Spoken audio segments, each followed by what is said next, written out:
Hello and welcome to episode 4 of series 5 of the Engaging Internal Comms podcast. This is the show for employee engagers and internal communicators who like to keep up to date with all that is new in our profession.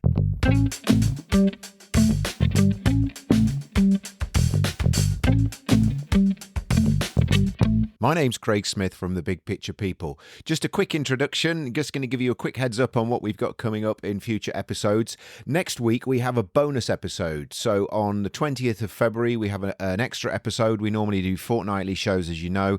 We have one coming out just the week after this one, and that is a guest podcast. It's our friends at Infernal, that's spelled with an F, Communication, a podcast by Staffbase. We've got a bonus episode which is one of their episodes from their show that we are republishing on their behalf because we like them and they've done the same for us as well. So that's all about myth-busting the hero's journey. It's a full episode, as I say, from the Infernal Communication podcast. Then following on from that, on the 27th of February, I have an interview with Michelle Jima. Michelle is going to be telling us all about the pay gap and how that links into internal communications. You're probably all aware, particularly in the UK, there's a lot of media coverage at the moment, quite rightly, about the disparity in pay between genders within organisation. And Michelle is an expert in that area and going to be telling us all about how we should be thinking about that and including that into our thinking around our internal communications. So really interesting conversation with Michelle. So that's our next couple of episodes coming up. As I say, we've got two coming up in literally a week, one a week for the next couple of weeks, which is just a one-off, as I say, with the staff-based podcast that we've got putting out. Just a quick update on interviewees. We've had a lot of interest with people getting in touch with us, asking if they can be on the show, which is fantastic. Thank you for doing that. So much so that we've had to kind of change our process slightly. And so if you do apply to be on the show, if you do want to be on the show and you've sent us an email, you'll have received a link to complete a quick survey, just a quick type form survey, just so we can find out a little bit more about you, what you want to talk about, and any other sort of details as well. So if you do reach out to us, expect to get a survey that we need you to fill in, get that back to us. We will acknowledge that we've received that and we will look to schedule a call with you as soon as possible. So please be patient. We've got interviews now recorded or prepared right up until the middle of the year. So again, just to manage your expectations, if you are looking to be on the show, that we're probably looking for at least a few weeks to months before we will either be interviewing you or we will be able to get a show out with your interview on. Anyway, so that's that. Just to give you, I just want to give you an update on that situation if you have applied to be on the show. Okay, so let's get into this episode's interview. On the Engaging Internal Comms podcast, we like to think a little bit laterally and think about different ways that we can enhance our internal communications and different areas of specialism that we can bring to bear on it.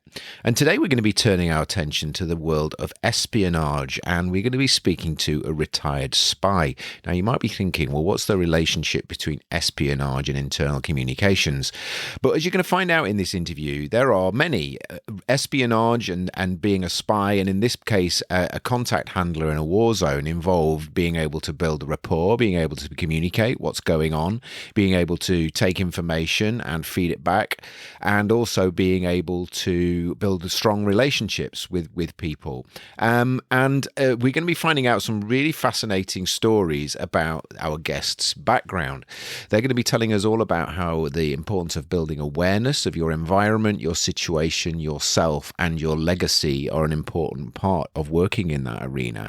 And we're also going to be finding about how this particular person has applied what they learned in that world of espionage to business, and how they're now using that to help leaders to be more effective communicators, not to do spying on their employees, but to use the communication skills that are required when you work in that arena to be more effective communicators and more effective leaders. So it's a fascinating conversation in a world that probably many of us have never really delved into, or never had the opportunity to, with a guest who is very experienced, but also is, as I say, is now applying that outside of the world of espionage into the world of business. So I hope you find this a really interesting interview.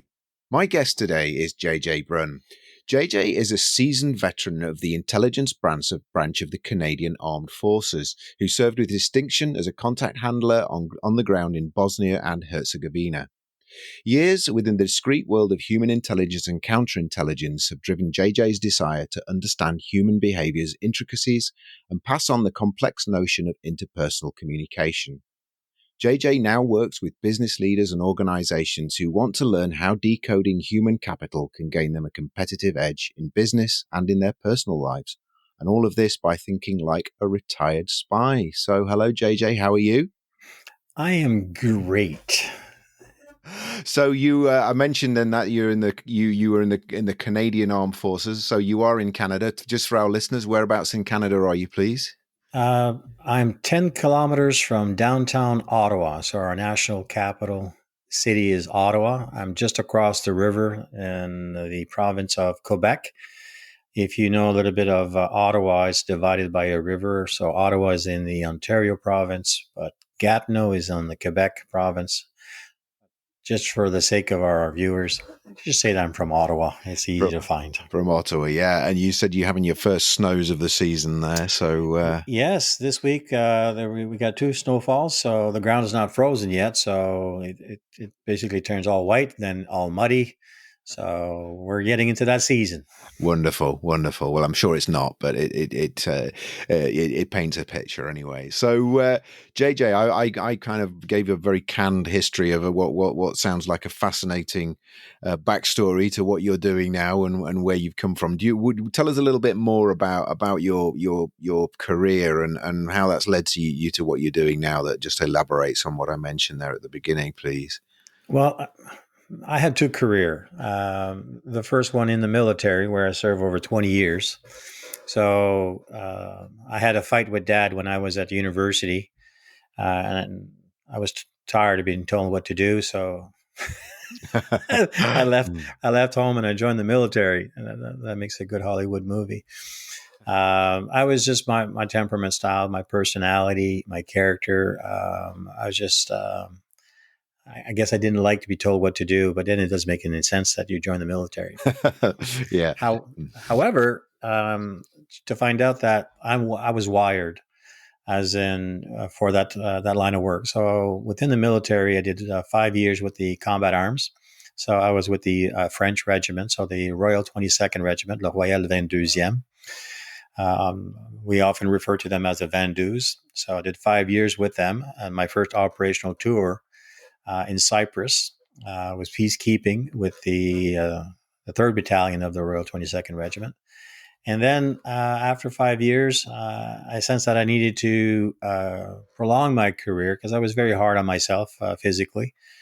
And I decided to change branch or change trade. And what interested me was the intelligence branch. The mystique, the unknown, all that area. So I got accepted, and then I finished 15 years. And so I have a total of 20 years in the military, 5 with the combat arms, 15 within the intelligence branch. And the last 10 years of the intelligence branch, I specialized in the field of human intelligence. So that's where I got my second tour. It was peacemaking in Bosnia, and my claim to fame back then was to be the first one selected for the role of a contact handler.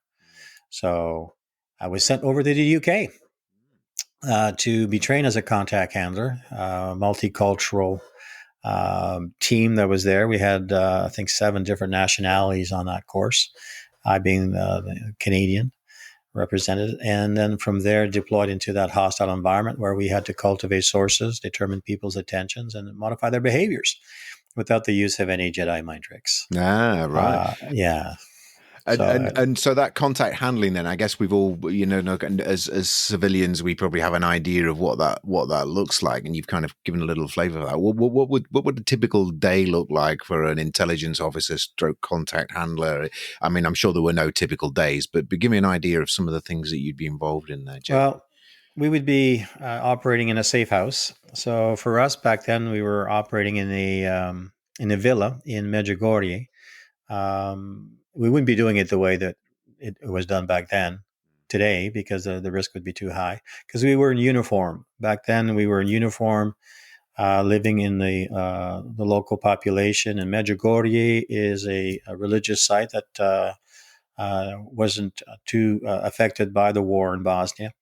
And then we would go and play in downtown Mostar. So the role of a contact handler is to build relationships with officials or non-official members, to determine their behaviors, or discern their behaviors, if you wish, in regards to what's going on the terrain, so that we can then inform the commanding officers in regards to what's happening on the terrain, so they can make an informed decisions and provide the proper resources around in that theater of operations to maintain the peace. So a contact handler is really, it's all about networking. If you think about it, it's mastering the art of interpersonal relationships. So that was scary for me, because I went to the spy school in the UK and I learned all the mechanics of being a contact handler. But it sure would have been nice if I had learned this in high school. How do you build relationships by design and not by chance across cultures? Is there something common? Do we have something in common? How do you make that initial connection? How do you start a conversation? How do you continue conversation? How do you remember that conversation? So it was a big learning curve. And it's funny, I had to go into a hostile environment, a war zone, to better understand how to actually build relationships at home with my family members and friends and colleagues. So it has paid off. So 20 years in the military, and now I'm now in my 25th year running DHC training solutions. So the DHC stands for Decoding Human Capital. How do you go about decoding one's preferred communication style? So it's all about mastering the art of interpersonal skill sets. So Fascinating. uh, I couldn't have planned this, as in this was my big strategic plan. When you're in high school, you don't think about, well, you're often asked, hey, what do you want to be? What do you want to do after high school? And it's not like, well, I want to be a retired spy. That's what I Yeah. want to do. Yeah. You don't have that goal. So we do lack a lot of awareness in regards to our strengths, what we bring, our blind spots, are where we tend to struggle. And having that awareness gives you an edge in business or in personal life. So I'm a big advocate of find a model out of the 100 model plus that exists to better understand human capital. Myers-Briggs, True Colors, the NEO, the MMPI, there's so many models out there. Find yours, pick one, and master it.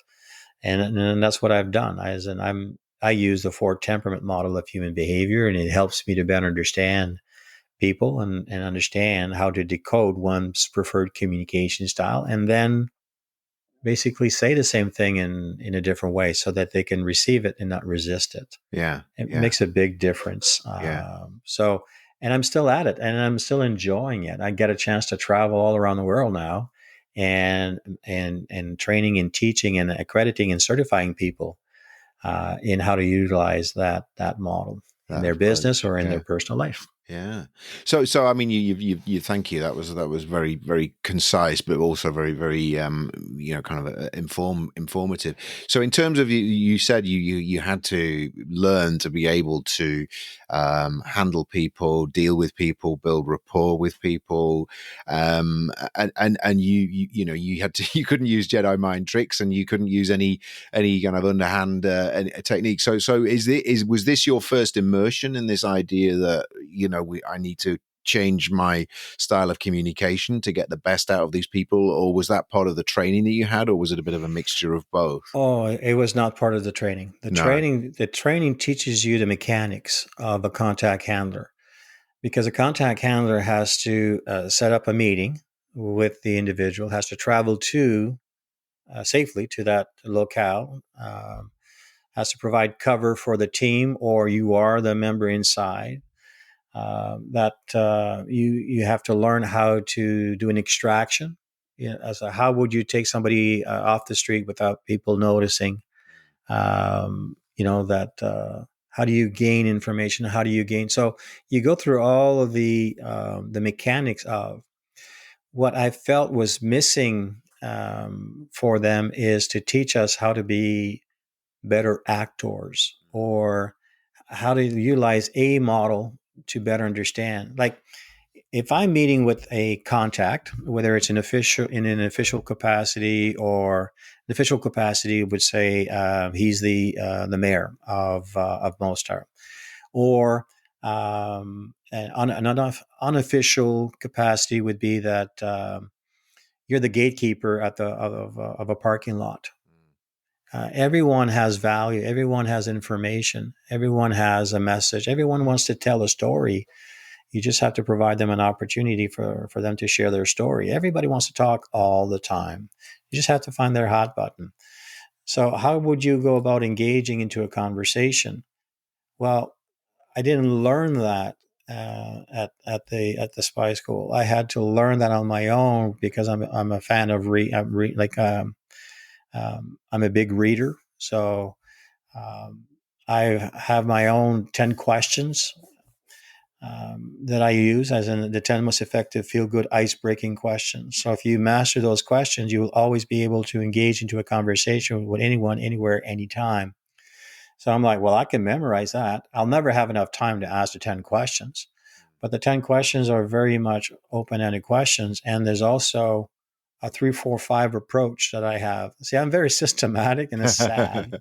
Yeah. It's sad because I'm very task oriented in everything that I do. In the military, love that in the combat arms and in the intelligence branch. But now I was being asked to go on the people side and to build relationships and to care and to show my feelings. And it's like, how do you do that? So that's not necessarily how I'm wired. So I had to learn, I'm just curious. Well, you know how, and then you make I'm looking to make a connection, and they go, yes. Would it be okay if, oh, I'm getting by him, and to set up a meeting for the meeting. So then it's like, I'm just curious, how did you ever get interested in the widget business? So the first case that I was provided, we had branded him as the self-declared mayor of Mostar. He wasn't the mayor, but he's sort of like acted as if he was. He was the Al Capone, if you wish, the thug that really run the whole city. And I was to be his best friend. So it was stressful. And when I just opened up, I'm just curious. And when you say those 3 words, your subconscious mind tends to stay open. Oh, what are you curious about? And then from there, I asked the first question: how did you ever get interested in politics? I just replaced the word widget. How did you ever get interested in the widget business? How did you ever get interested in politics? And then, because if you ask that question, people will talk 15 minutes nonstop. Now, in his case, he talked for 35 minutes nonstop. He just kept on going and going. And I just don't remember what he said. I remember his first line. He said, well, you know, I am an educated man. And I'm like, who says that? Well, in that culture, education puts you Yeah. at a higher level, that you should respect me because I am educated. I'm Yeah. not a common.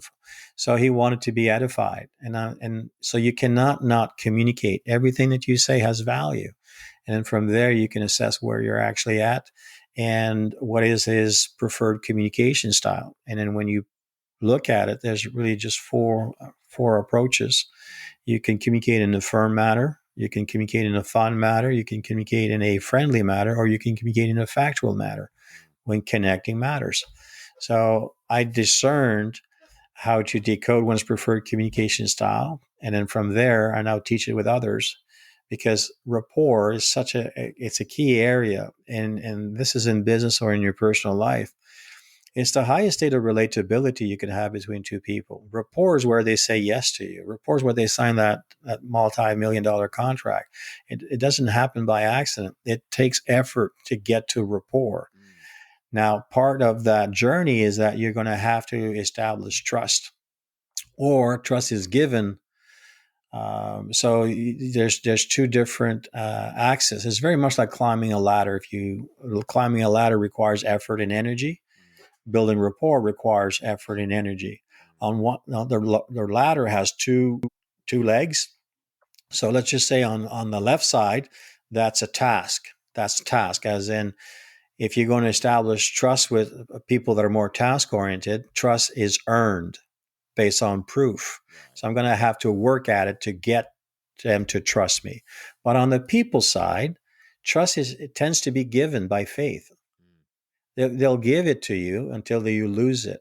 So it just comes in a different. So in business, I saw over there, and it applies here also. If I was going to do work with you and you're very task oriented, you must first trust me. Then that's earned. But if you're on the people side, and if I'm going to do business with you, you must first like me. Yeah.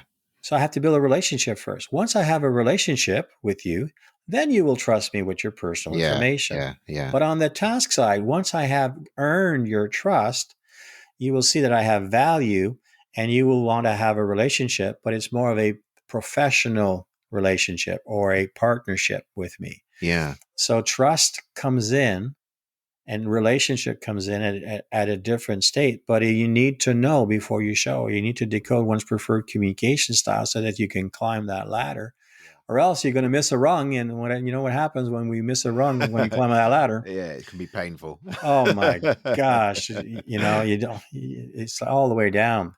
And there's a thing in sales. They say that when a client loses your trust, it's easier to find a new client than it is to try and regain that trust. Yeah, because it takes so much time to build trust. It. Yeah. And it just takes a moment in time to lose it. In these relationships that you were forming then, and again, because I think I want to go into the kind of the application angle of this, but I'm just intrigued about how many of those kind of relationships that you were striking up, with these contacts was it a kind of a mutual exchange of value, or was it that you were trying to extract something from them, and it was more kind of, was it symbiotic conversation, and I guess again it varied from different people, but I'm not suggesting there was anything proprietary, but how did that work in that relationship? Because often in a workplace relationship or a business relationship, there's an exchange of I'm going to give you something of value, you're going to give them they're going to give me some money for it, if it's that sort of relationship. Was there a or was it purely that you're just trying to extract something from them that you need, and the only thing they're getting from this is this sort of trust and rapport with you?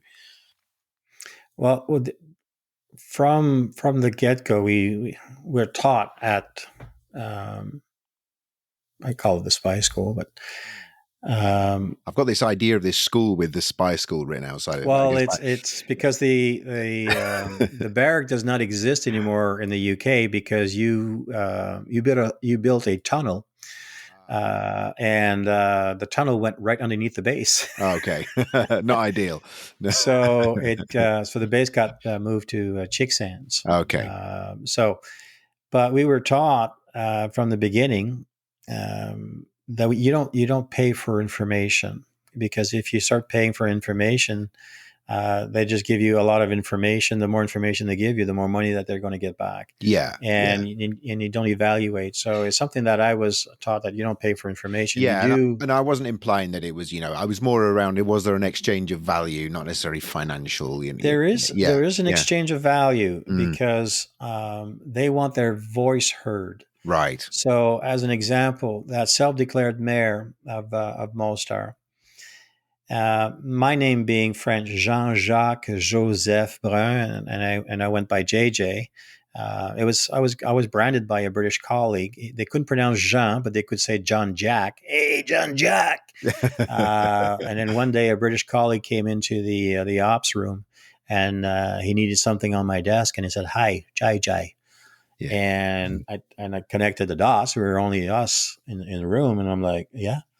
So, and I got branded JJ. So if you don't brand yourself, somebody else will. So it was a working name. Now, with that self-declared mayor of Mostar, because we were working through an interpreter, um, he got the idea that I was from Quebec, that I was born and raised in Quebec, and that for some reason that Quebec wants to separate from Canada, that I'm a separatist, that I want to separate from Canada. That was never provided to him. I'm not a separatist. I was born and raised in Northern Ontario. I'm a Canadian first. I have the maple leaf tattooed on my chest. So in case you find my body, you know that I'm not an American.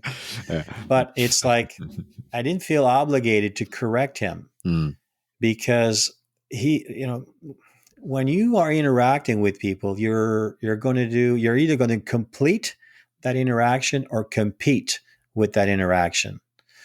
And the two words are very, very similar. Just one has the letter L in it. And so, how would you go about completing for a win-win? Well, the L stands for find a common link, a common like, and a common love. If you can find that common link, common like, common love, you'll make a connection. Okay. Now, he wanted to separate from the Federation because his group were the hardliners. So you're working in Bosnia, Herzegovina, but for him, that area was Herzeg Bosnia. So, and they wanted to separate from the Federation. And he's the one that said, you understand us, you want to separate from Canada, you're going to talk to your general on our behalf. And I'm become his voice. So whatever concern he has, I bring to my general. I bring to the, and that's sort of like the exchange that you have, as in you're there to get to know what's going on the ground. And you provide some information in regards to the Dayton Agreement, what everyone's agreed on, and we're on the same boat. But you are building a relationship, you are having, and what happened is that for me, because he was a Herzeg Bosnia, and the other people that we were also cultivating, as in or building relationships with, that became a problem. So I was no longer talking to the Serbs. I was no longer talking to the Croats. I was only talking to the hardliner Croats, so no longer talking to the Muslims, Serbs. So I became a contact handler for one specific group, Herzeg Bosnia, pro Herzeg Bosnia, so that they had a voice. Of course, we would be debriefing everything that was happening at the safe house so that all the other teams would be aware. I just became very, very focused into an area of not so nice people. They just were not at all your you wouldn't bring them to mom and dad. No.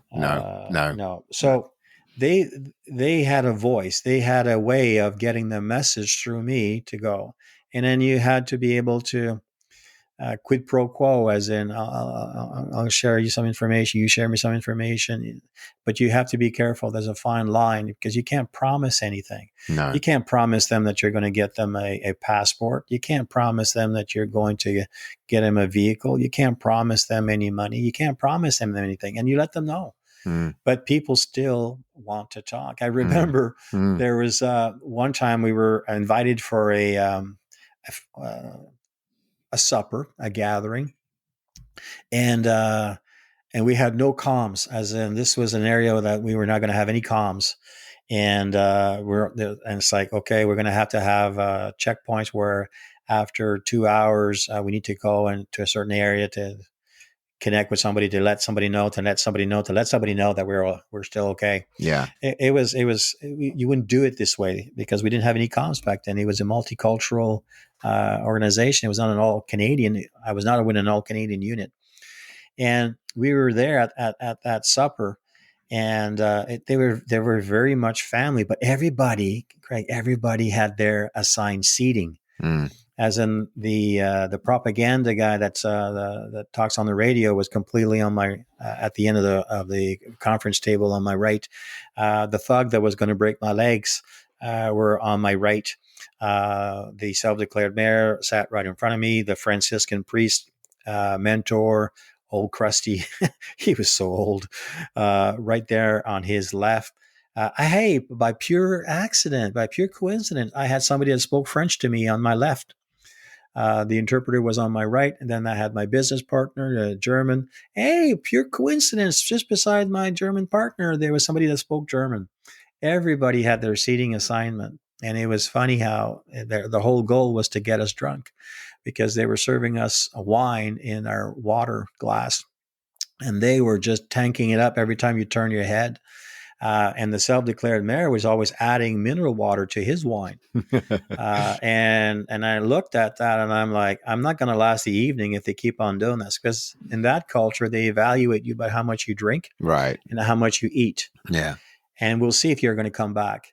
If you're invited a second time, you're not, you're out of the ordinary. So, and we were invited 3 times Very good. for these. So it was different. It was very, very different in regards to understanding that people don't do things to you; they do things to themselves. Everybody has a story. Everybody wants to talk, and if you can provide them that opportunity for them to share their story, they will tell you. Yeah. And so you can really master the art of interpersonal skills by having a model of reference. Yeah. And if you don't, you can go to our website. You can take a free course. As in, I've actually put one up just for that, so that people can do it both in French or in English. Because in Canada, we have to You have be to have bilingual. both. Yeah. So that's a pain for me in my business, but you know what? It's okay.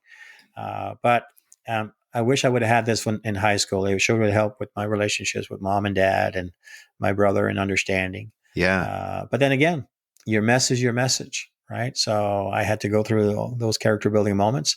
And then your mission, if you so choose to accept it, is to share with others what you've learned. And that's what I've been doing now with our company, DHC Training Solutions. Yeah. Is just showing them how to master the art of interpersonal skill sets. If you don't know the 10 most effective feel-good ice-breaking questions, you can get a copy on our website. They're all there, so that people can actually use it and in their business or in their personal life. So awesome. So, I mean, I do want to kind of just kind of spend a few minutes just talking about that side of it, JJ, because I mean that side, your kind of military stories are fantastic, and I could talk to you about those all day, but just taking this now into a kind of a more mainstream situation, and you've mentioned a couple of times now about the questions, and we will put those links in, by the way, that you mentioned in there. I'll put those into the show notes. I'll cover that off at the end. But yeah, you've mentioned a couple of times now about these questions, but also just taking what you learn, or that distillation of what you learn, and then kind of putting that into a kind of civilian context. And and a lot of the people listening to this podcast will be, kind of working with senior people within organizations, influencing them, maybe coaching them a little bit, helping them to improve their own communication style and their voice in terms of how they communicate with their employees, whether that's face to face or whether that's through written communications. Just give us a flavor for what are some of the things that you've learned over the years that leaders or anybody in an organization who has to influence and lead people and kind of build consensus and build a worldview of where the organization's going, and that you should come with us on this journey. All of those different complex situations that leaders find themselves in.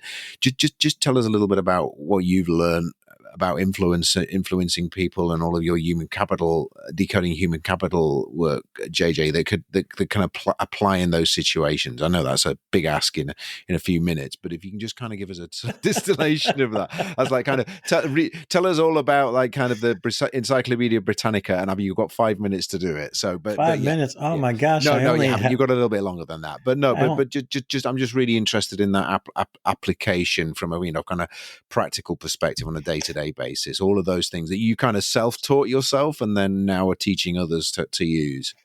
Wow, I only had 95 slides to show you. But you can't, because they say that's why I do an audio podcast. You see, you've got the power of voice, the power of the voice. I just, for me, I've just discerned that there's there's four levels of awareness such that a leader must be made aware of. Mm. You cannot be aware of something until you're first made aware. So number one is environmental awareness. Number two is situational awareness. Number three, and I think it's the most important one, is self-awareness. That will lead you to number four, which is legacy awareness, as in that's the end state. So if I was to define environmental awareness as a moment in time where you discover and experience something new. So we go to school, we go in that's environmental awareness.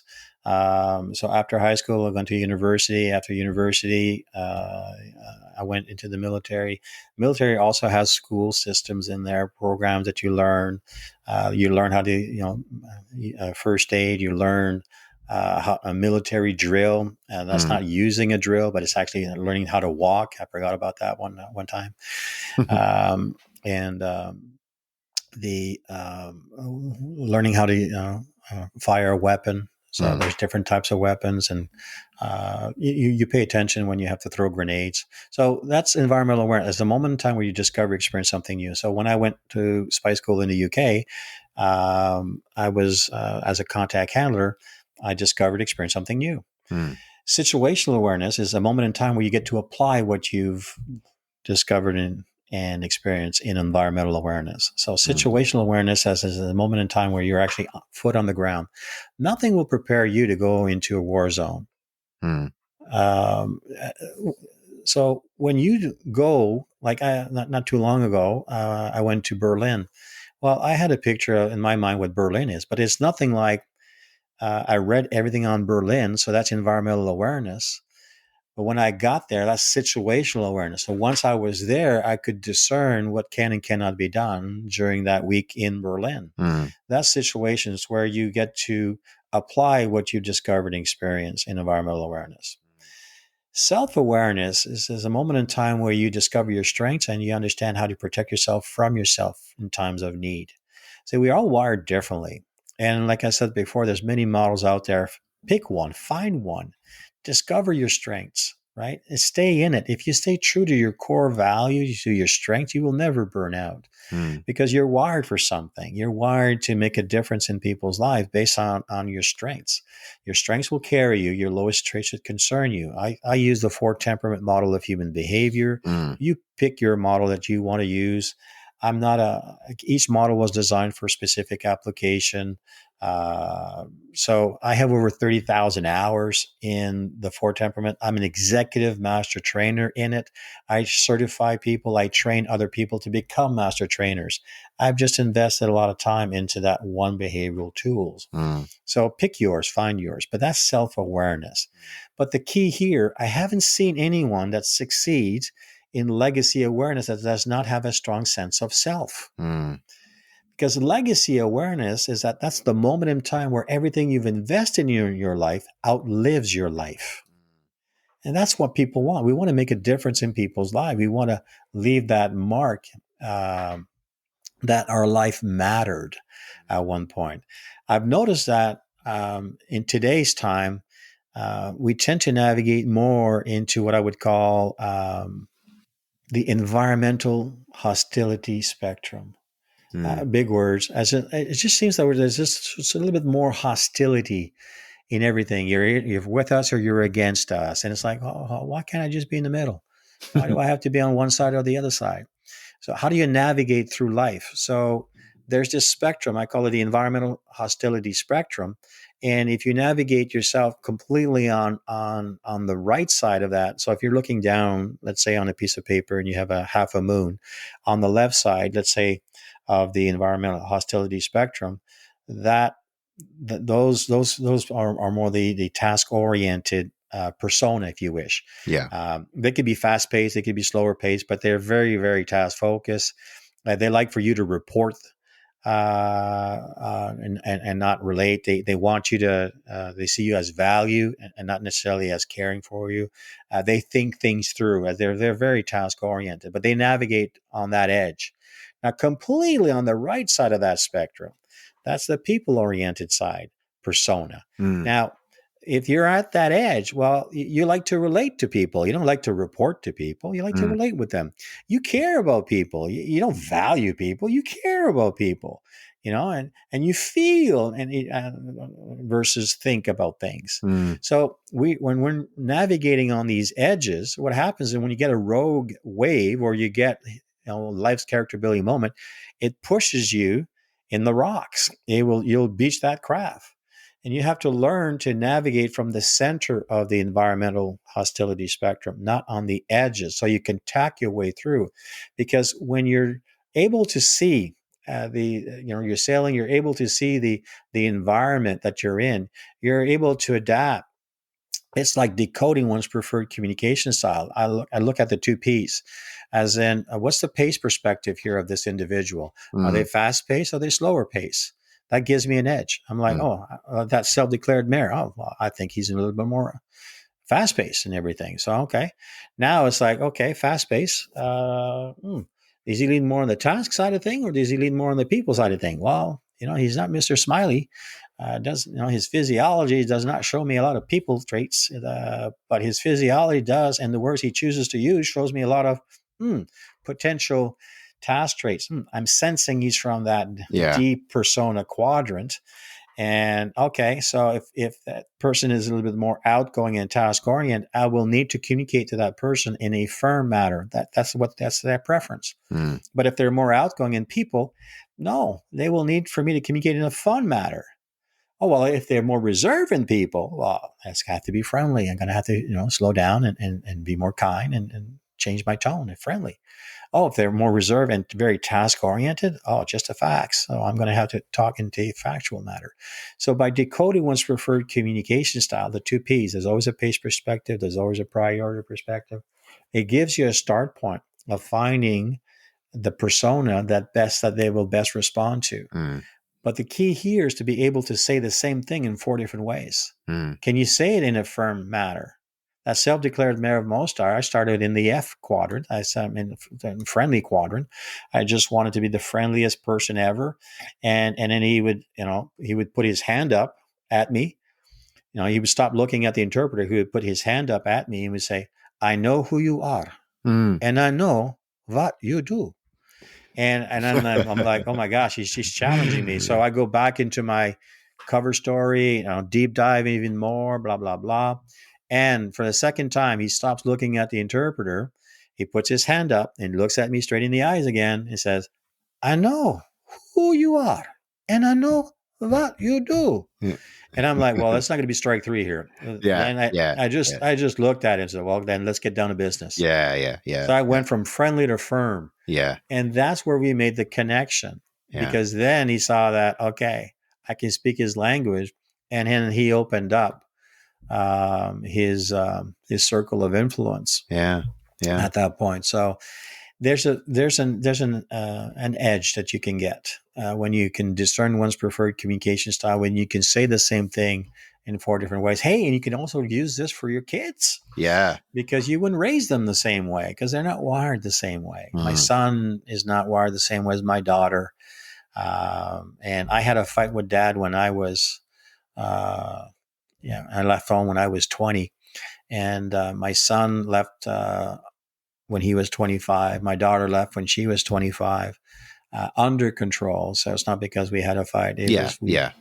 So you learn from that, from your past so that it doesn't duplicate itself. Fantastic. Well, look, JJ, I mean, again, I literally could speak to you all day. It's fascinating. You've given us a lot of ideas and thoughts and some frameworks there, and I know you did reference that you had some resources that were available. So if we direct people to the retiredspy.com, is that the best place to discover all of these tools and ideas?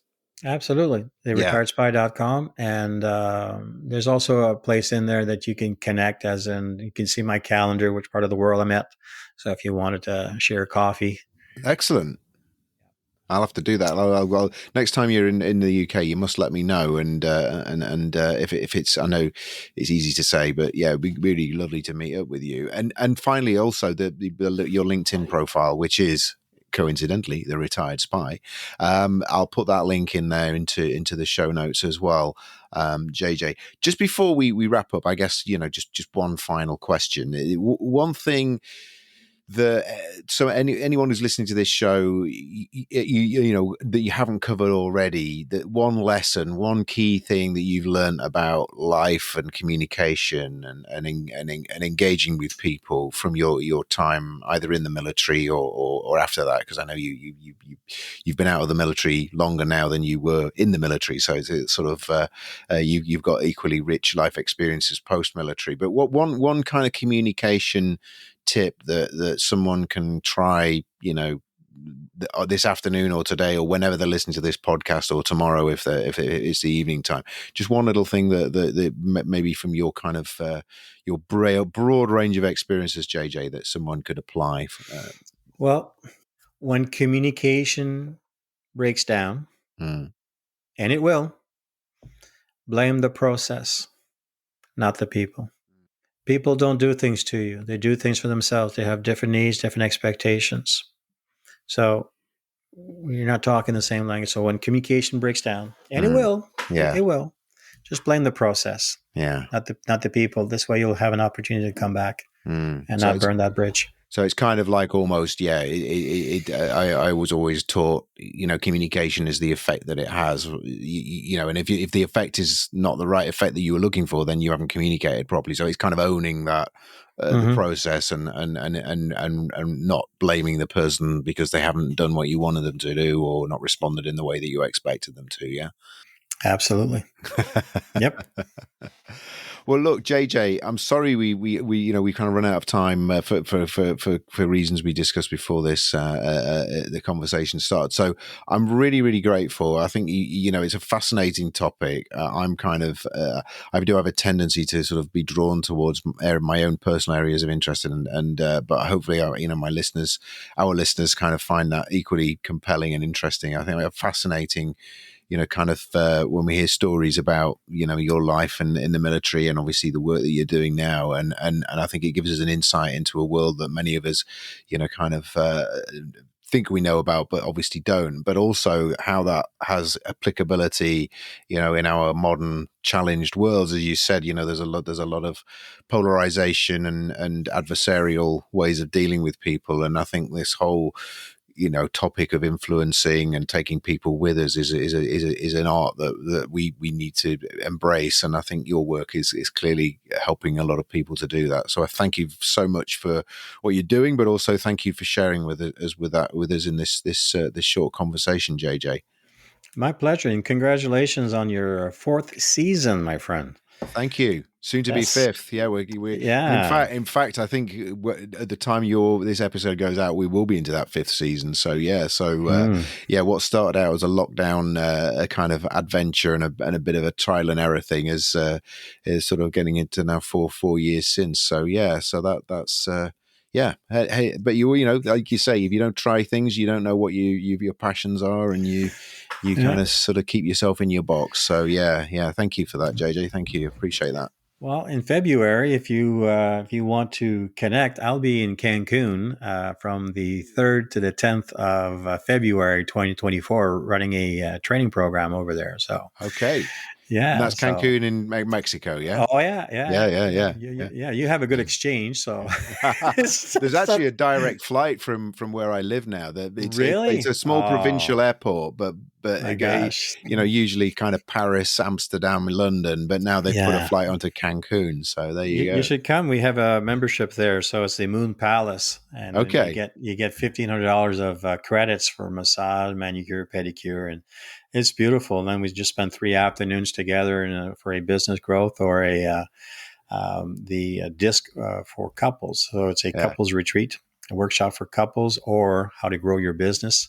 So fantastic. But yeah, it's something that other people, because up in Canada in February, we want to go someplace where it's warm. Where it's warm and not snowing and cold. Yeah, ridiculously cold. So, So. Anyway, well, look, thank you for that offer, and again, if you want me to put a link into the show notes, I'll do that for you, JJ. And if anyone's interested in all expenses paid to, no, I'm only joking, a trip to Cancun, then more, that'd be great. Look, JJ. Absolutely. thank you so much. Enjoy the rest of I know we're recording this in 2023 and this is going to be out in 2024, but enjoy the rest of this year and obviously 2024 as well. And thank you so much for, as I say, for sharing your insights and your wisdom. I appreciate it. My pleasure, Craig. My pleasure. Thank you. We hope you've enjoyed this episode of the Engaging Internal Comms podcast. If you've got any ideas for episodes you'd like us to cover in future, you can email us at info@thebigpicturepeople.co.uk, or you can use the feedback form at engagingic.com. If you're not already subscribed to the show via your podcast platform, please do so. And if you could leave a review for us, that would be absolutely fantastic. We have links to other episodes at engagingic.com. All of our previous episodes are available there. And if you're interested in our visual communication services, our big pictures, our learning maps, our explainer videos, and also our live graphic recording, please get in touch with us again at info@thebigpicturepeople.co.uk. Thank you.